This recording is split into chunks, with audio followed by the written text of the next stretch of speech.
Bon, ben on est en route. Alors nous sommes le 19 mai. Et on est en route vers Brest. Y arrivera-t-on? Je ne sais pas, puisque nous partons de Paris. Et qu'on n'a pas trop le droit, normalement, de dépasser les 100 km. Voilà. Comme dit Alexia, on est limité par la distance de 100 km en théorie. Donc on a fait un beau dossier qui est là dans la boîte à gants, avec le mail du chantier où il y a l'heure et la date de sortie d'eau du bateau. Est-ce que ça suffira? Et bah on ne sait pas. On ne sait pas si on sera contrôlé. On verra. Si on est contrôlé, il y a des chances que ce soit la double peine, puisque nous sommes deux. Bien, on verra bien. Et en tout cas, j'ai hâte de pouvoir revoir le bateau. Maï. Je ne sais pas si on va, dans quel état on va le retrouver. Mais on y va. Et j'espère qu'on y arrivera. On n'est pas loin d'être arrivé. J'ai décidé de faire un petit détour pour aller voir la cale de Keraliou à Plougastel. C'est là où nous allons sortir Maï vendredi. Bon, on se balade dans les champs, dans la campagne bretonne. C'est très beau, c'est champêtre. On va aller voir cette cale, on fera quelques images. Ça me donnera un petit peu une idée. Et puis ensuite, comme je vais ramener la voiture à la cale et puis retourner au bateau en vélo, je vais prendre la route que je prendrai en vélo. Comme ça, j'aurai une bonne idée du temps qu'il me faudra pour rejoindre le bateau après avoir déposé la voiture, soit jeudi, soit vendredi, avant d'amener Maï. Voilà, donc on n'a pas, pour le moment en tout cas, vu les autorités. Donc on a eu cette chance pour le moment de passer à travers. Alors on a une attestation, hein, mais aurait-elle suffi? C'est compliqué. J'avais contacté la gendarmerie, pas la gendarmerie, le commissariat, mais bon, ils m'ont pas dit non, mais ils m'ont pas dit oui. En gros, ils m'ont dit faites comme vous voulez. Et le port, oui, m'a laissé entendre qu'il faudrait que je paye, il aurait fallu que je fasse des démarches pour rester au ponton le temps que ce confinement des 100 km se termine, etc. C'est pour ça que j'ai décidé de venir quand même. Et puis voilà, on va aller voir cette cale et puis on décidera de la suite. Il n'y a pas de suite à décider d'ailleurs, mais on aura comme ça une bonne idée de comment se pointer avec Maï sur la cale ce vendredi. Voilà, on vous remontrera le bateau, on fera quelques images quand on sera au bateau. Allez, à plus tard. On est en mai. Sous grand voile seul, puisque j'ai toujours pas de génois. Et là-bas, nous sommes au milieu de la rade de Bref, pas au milieu d'ailleurs, près de Brest, dans le chenal de l'Elorne. On va d'ailleurs virer de bord bientôt. Hop. Voilà, ça c'est Brest, mais le joli côté est plutôt là-bas.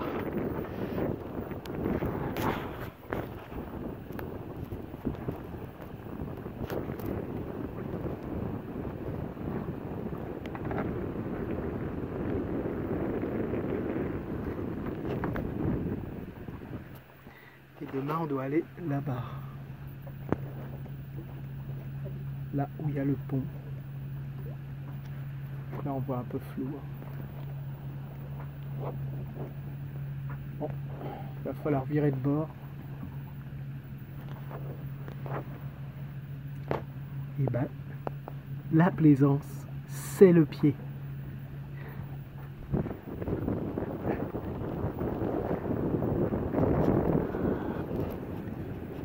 Maï sous voile.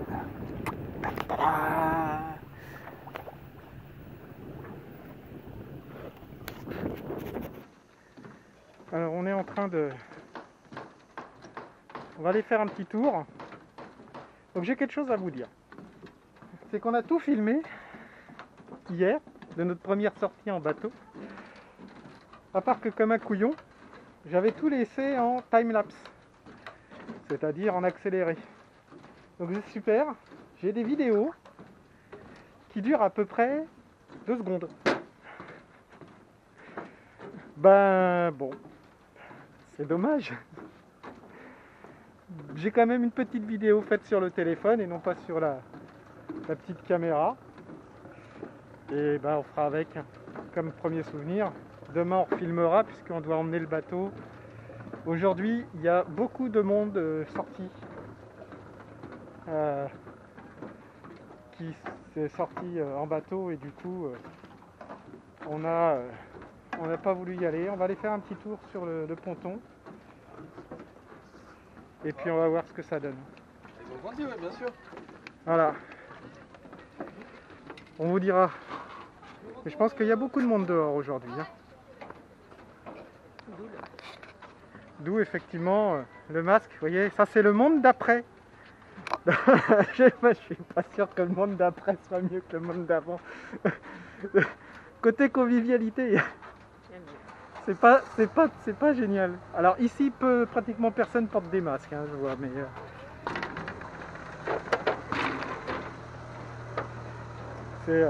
c'est trop bien. Le monde d'après est trop bien. Bon, et ben, on va aller faire un petit tour. Alors, voilà, ça c'est la marina du château à Brest. Donc on va aller faire un petit tour sur la digue de là-bas, de l'autre côté, voir un petit peu ce qu'il y a sur l'eau. Alors je sais pas non plus zoomer avec cette caméra. Un jour je vais apprendre à m'en servir. Bon, à tout à l'heure.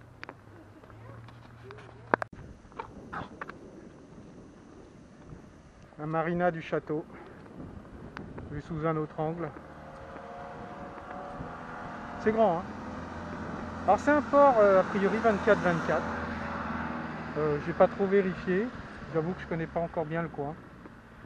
Mais de toute façon je vais pas y rester. Puisque demain on sort le bateau pour l'emmener sur un chantier nautique là où je vais faire remplacer le joint de Sail Drive.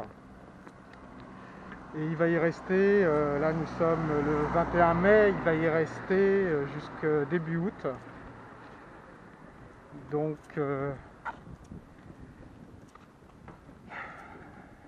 ça, j'aurai pas le temps de connaître mieux le coin. Voilà, on va faire avec.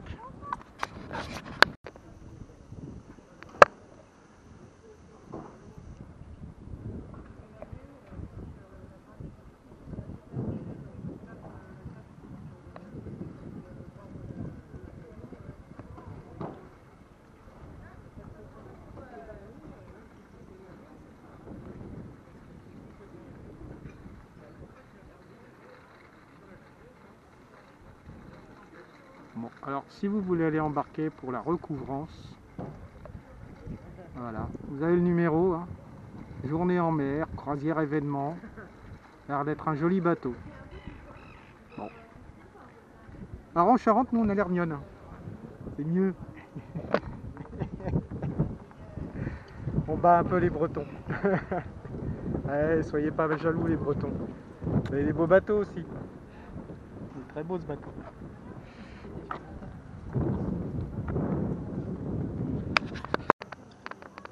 Alors il y en a un là-bas, je ne sais pas si on le voit. Là. Il s'appelle Mercedes-Benz. Ou non, il s'appelle Rangaea. Et je me demande, Pangaea, je me demande si c'est pas le bateau de Mike Horn. On va aller voir ça de près. Alors ça, moi j'ai toujours beaucoup de peine quand je vois un bateau comme ça qui semble complètement abandonné. C'est un peu triste à voir. On se demande quelle histoire peuvent avoir ses propriétaires. Bon, il y a des algues qui font plus d'1 mètre sur la coque. À mon avis, elle doit être complètement osmosée. Le bateau est noir. La voile et le génois sont à poste, mais alors il y a des lambeaux, on peut le voir là-bas, je sais pas zoomer, toujours pas, hein, mais ça viendra. Ah, il y a un beau bimini, hein. Je le prendrais bien. Ouais, c'est triste. Et là à côté, c'est le bateau pilote. Alors, puis derrière, superbe catamaran.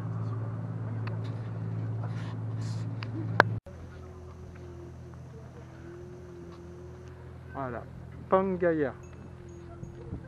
Je suppose que ça se prononce comme ça. Je pense que c'est le bateau de Mike Horn. Pas totalement sûr de moi, mais je vérifierai.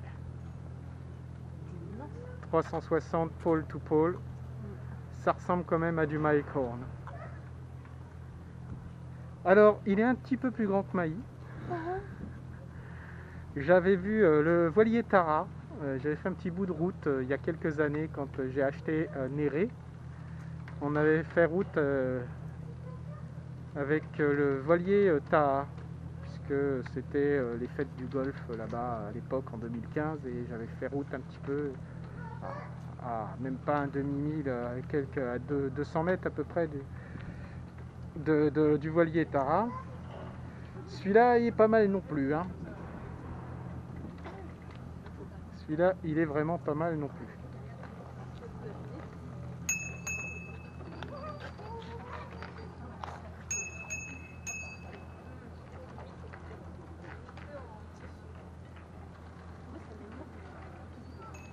Oui, alors on joue pas dans la même cour, hein, avec Maï.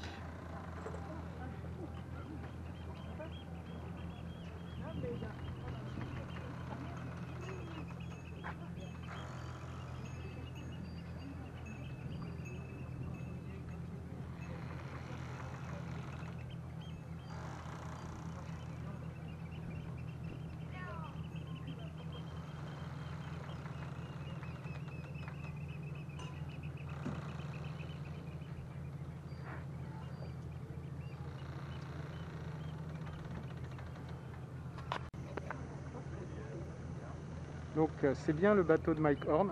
Je vais poser la question. C'est bien lui. Eh ben. Alors derrière, c'est pas le bateau de Mike Horn, hein, mais alors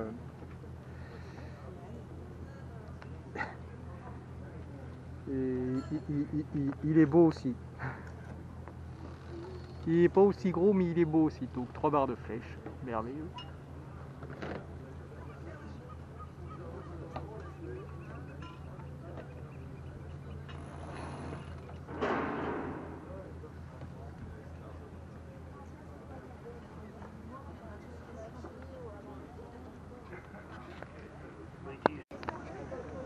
Alors plein de bateaux là dans la rade abri. Alors je sais pas d'où ils sortent, d'où ils viennent et où ils vont. Mais ouais, faut être vigilant, hein. Il y a du monde, il y a du monde, il y a du monde. Et là normalement de ce côté-là, c'est pour ça que je suis étonné, c'est que normalement de ce côté là-bas, c'est le port de commerce. Mais bon, j'avoue que je maîtrise pas le coin, hein, donc. D'ailleurs, on voit un petit chalut rentrer.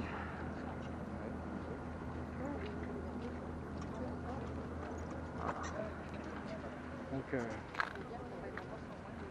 on va continuer notre balade. Et on va aller voir, il y a un beau bateau encore là-bas, un vieux gréement visiblement, avec des mâts en bois. Donc on va aller voir ça de près.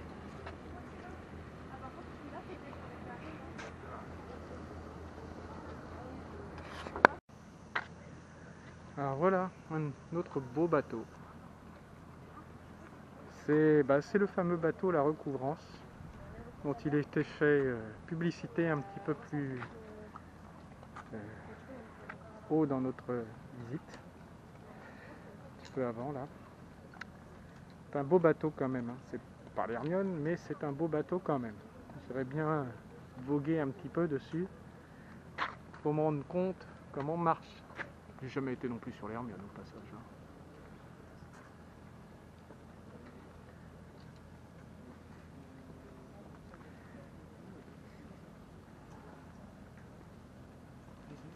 Des annulations selon la semaine que je demande, si je pourrais pas, oui.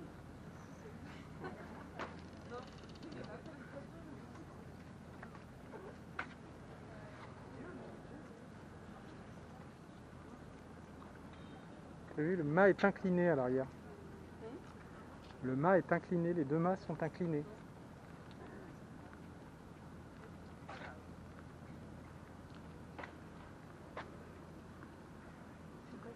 Ils peuvent réguler ça, si c'est forcément comme ça. Oh bah, j'en sais rien. J'y connais rien en vieux gréement.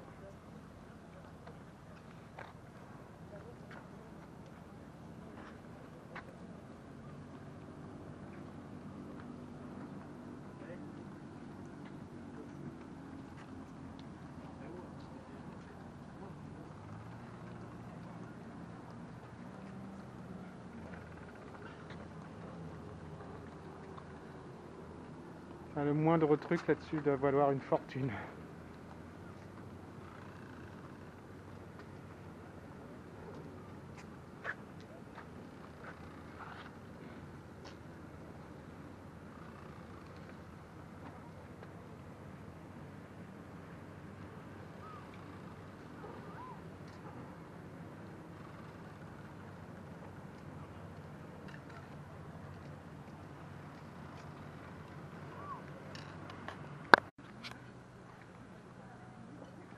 Deux autres bateaux pilotes. Je pensais que je les avais filmés à l'aller, alors je les filme au retour.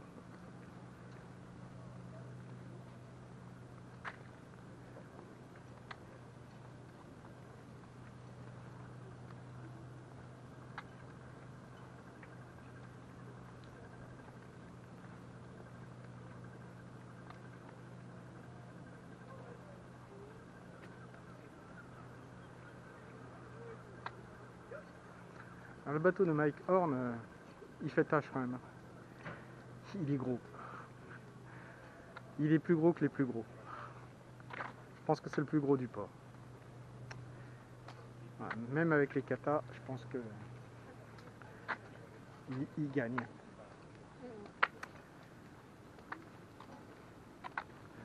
Et par là-bas, c'est moins joli, hein. Il y a un port de commerce. C'est pour accéder au moulin blanc, tu dois peut-être t'arrêter. Non, je pense que...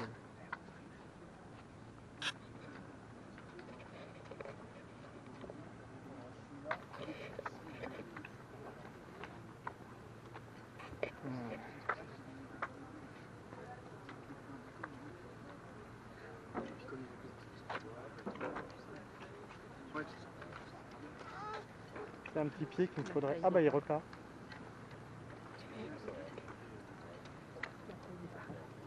Hein? La taille et la quantité de partage. Non, pardon, c'est ça sur une autre qui coule. La filière lâche. Alors, on revient au bateau de Mike. Alors je dis Mike, hein, mais je le connais pas. Hein. Pas plus que tout le monde, quoi. Alors, il peut s'ancrer par l'arrière, on le voit. Là, le petit établi, on peut bosser. On peut faire un tour, on peut aller jusqu'au bout. On aura fait notre balade. J'ai touché les balustrades. Pas pensé. Je vais me gélifier les mains. En plus ici, je dois pas être le seul à m'appuyer.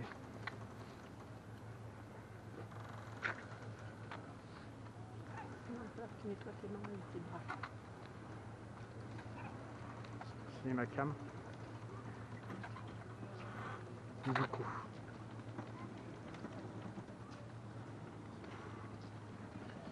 Alors ça, je suppose que c'est le sponsor Mercedes-Benz. C'est pas le nom.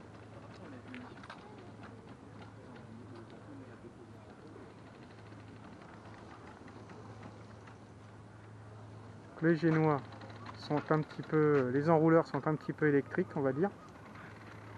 On le voit. Hein.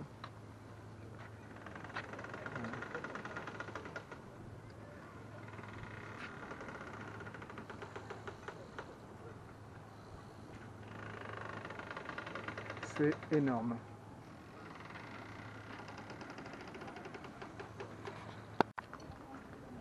Alors là, un petit cousin ou un grand cousin de ma vie.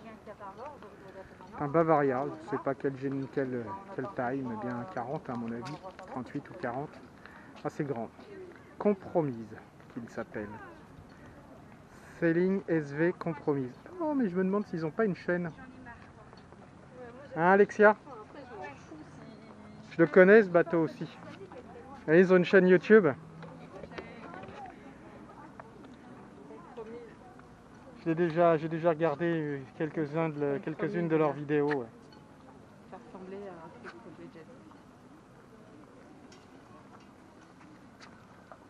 vu. Et là, tu vois que c'est exactement le même accastillage que nous, un petit peu plus gros forcément.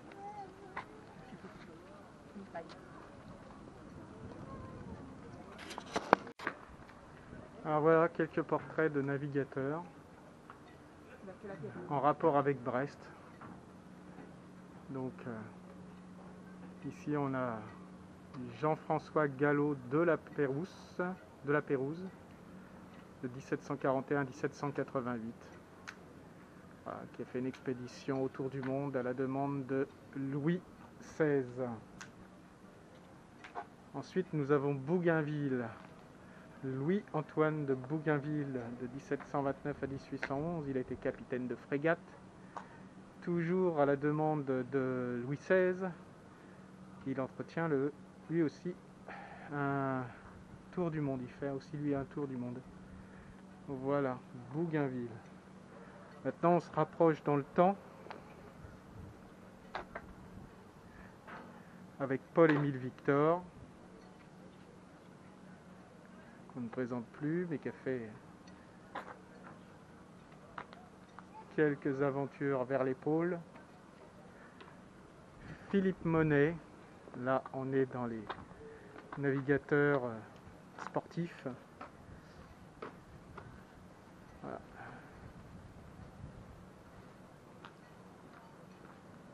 Philippe Monet, en juin 2000, tour du monde à l'envers en solitaire. Ah, Geronimo, le bateau de Kersozon. Voilà. Bien connu à l'époque, qui avait fait le trophée Jules Verne. C'était en 2004. Ah, c'était un truc qui fonçait. Hein. Un beau trimaran. Toujours Jules Verne, qui en 2005, un an après, a détrôné justement Kersozon. Toujours dans le trophée Jules Verne.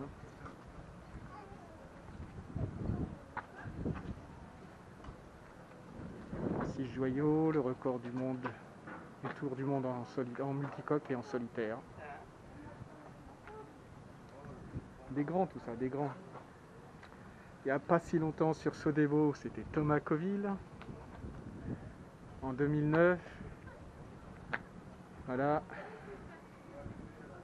Tentative infructueuse de record du monde en multicoque et en solitaire sans escale.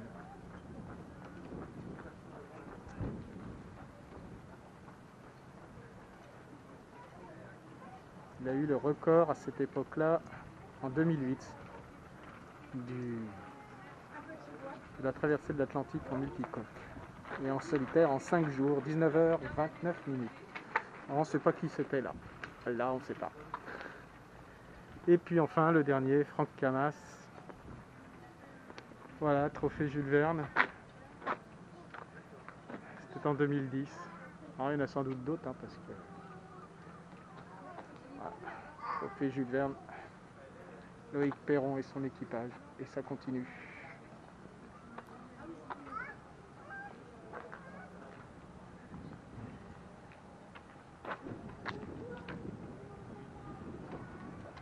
Quelques victoires se sont écrites ici à Brest.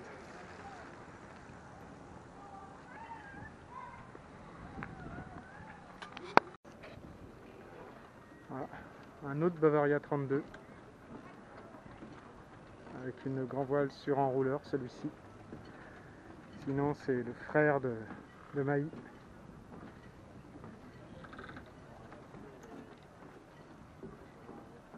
Il y a à côté un Beneteau, je ne sais pas ce que c'est. Par contre là on a un Océanis 34. C'est le même bateau que le Pierrot, que le Tabasco. Ouais.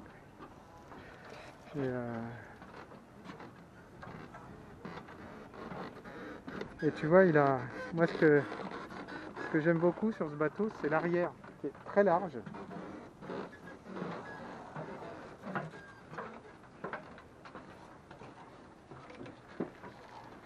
Mais comme il dit, il a du mal dans le pré et son bateau est plus un bateau de portant avec un cul très large comme ça à l'arrière. Voilà, Océanis 34. Celui-là, je sais pas ce que c'est. Mais c'est très bas sur l'eau.